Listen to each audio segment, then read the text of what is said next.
কর্কট রাশির যদি আপনি হয়ে থাকেন, আপনাদের 17ই ফেব্রুয়ারি থেকে 23 ফেব্রুয়ারি 2025 এই এক সপ্তাহ আপনাদের কেমন যাবে। সপ্তাহের প্রথম দিকটা আমরা দেখতে পাবো, দীর্ঘদিন ধরে যারা কোনো কাজের মধ্যে লিপ্ত রয়েছেন, কিছু একটি চেষ্টা রাখছেন, কোনো কর্মের জন্য চেষ্টা রাখছেন বা কিছু একটি আপনি করবেন, সব প্রফেশনালের চেষ্টা রাখছেন, যোগাযোগ আসার সম্ভাবনা থাকছে, সেখানেও যথেষ্ট চেষ্টা আপনাকে করতে হবে। এই সপ্তাহের প্রথম দিকটা যারা কর্কট রাশির যারা রয়েছেন, অর্থাৎ আপনি যেমন মানসিকভাবে প্রিপারেশান নিয়ে চলছেন, তার থেকেও বেশি কিছু কাজের মধ্যে আপনাকে লিপ্ত হয়ে সেই কাজ সম্পন্ন করতে হবে। এছাড়াও আমরা দেখতে পাবো সপ্তাহের প্রথম দিকটা আপনারা যারা মনে মনে কিছু ভাবছেন, যে ভাবনা তার থেকেও কিছু বড় আপনাদের জীবনে আসতে পারে, তবে সেটি অবশ্যই পূর্ণরূপে আপনাকে পরিচালনা করতে হবে, তাহলে সেই ক্ষেত্রেই আপনি উত্তীর্ণ হতে পারবেন বা কিছু করতে পারবেন। শুধু ভাগ্যের সহায়তা নয়, চেষ্টা আপনাকে রাখতেই হবে, এবং সেটি চেষ্টা মানে যথেষ্ট চেষ্টা আপনাকে রাখতে হবে। এছাড়াও আমরা দেখতে পাবো সপ্তাহের ঠিক মাঝামাঝির আগে সেখানে কিছু অবশ্যই আপনাদের ক্ষেত্রে ভালো ফলাফল আসতে চলেছে।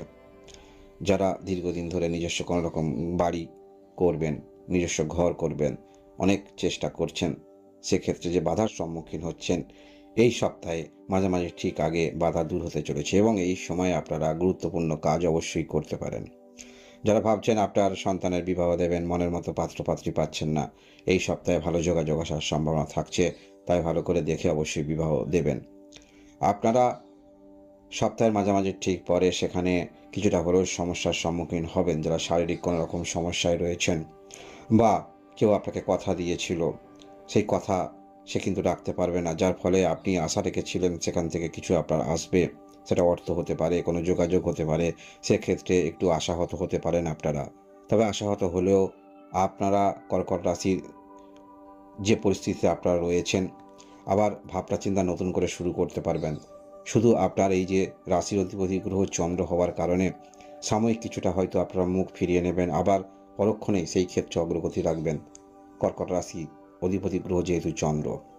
এছাড়াও আমরা দেখতে পাবো সপ্তাহের ঠিক মাঝামাঝির পরে, অর্থাৎ শেষের কয়েকটা দিন আগে, সেখানে আপনারা কোথাও অর্থ বিনিয়োগ করেছিলেন, সেখানে অর্থ পাচ্ছেন, বা যারা লটারিতে ইন্টারেস্ট রাখেন সেখানে পেতে পারেন, বা আপনারা আপনারই অর্থ কোথাও দিয়েছিলেন, সেই অর্থ কিন্তু পেতে পারেন সপ্তাহের শেষের কয়েকটা দিন আগে। আমরা দেখতে পাবো কর্কট রাশির সঙ্গে এইরকম কিছু ঘটতে চলেছে, এবং সপ্তাহের শেষের দিকটা কিছুটা সহযোগিতা পাবেন। সেটা আপনার কোনো পরিবারের মধ্যে বয়স্ক ব্যক্তি হতে পারে, রিলেশনের মধ্যে হতে পারে, কেউ আপনাকে কিন্তু সাহায্য করবে। আপনি যে চেষ্টাগুলি করছেন, কোনো হিতৈষী ব্যক্তি আপনার জীবনে আসার সম্ভাবনা থাকছে। যে কাজ আপনি পাচ্ছেন না, সেই কাজের কোনো রকম কেউ সাহায্য করার বা কোনো রকম ইনফরমেশন আপনারা পেতে পারেন। তাই লেগে থাকুন, যে কোনো কাজের মধ্যে আপনি যুক্ত রয়েছেন, যতই সমস্যা হোক না কেন, পথ অবশ্যই খুলতে চলেছে। এবং সপ্তাহের শেষের দিকটা আপনারা যারা কোনো কিছু কিনবেন ভাবছেন, এই রকম কেনার ক্ষেত্রে যথেষ্ট প্রবণতা বৃদ্ধি হবে, অর্থাৎ কোনো কিছু কেনার দিকে আগ্রহ আপনার তৈরি হবে। এই যে সপ্তাহে আপনার রাশিফল শুনছেন, আর কয়েকটা দিন পরেই অষ্টম ঘরে যে শনি অবস্থান করে রয়েছে কর্কট রাশি, শনির ঢাইয়ার মধ্যে আপনারা রয়েছেন। আপনারা শনির ঢাইয়া থেকে অবশ্যই সরছেন আর কয়েকটা দিন পরে, তাই ধৈর্য রাখুন। গুরুত্বপূর্ণ সিদ্ধান্ত নেওয়ার ক্ষেত্রে যে বাধাগুলো আসছিল, সে বাধা কিন্তু দূর হবে। এটা একটি গুরুত্বপূর্ণ গোচর, মনে রাখবেন। তবে আপনার সাফল্য স্থানে বৃহস্পতি গ্রহ অবস্থান করে রয়েছে, এটি আপনাদের ক্ষেত্রে যথেষ্ট অ্যাডভান্টেজ পাইয়ে দিচ্ছে। কোনো কিছু কাজ করার শক্তি মনের মধ্যে কেউ না কেউ আপনাকে জগাবে বা হেল্প করবে, সেটা অবশ্যই আপনারা পাচ্ছেন। যারা আপনারা সন্তান নেবেন ভাবছেন, প্রিপারেশন করুন, ভালো সময় সন্তান নেওয়ার ক্ষেত্রে যথেষ্ট ভালো।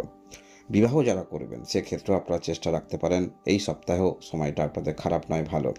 কর্কট রাশির আপনারা রয়েছেন যারা, এই হলো আপনাদের সাপ্তাহিক রাশিফল। ধন্যবাদ।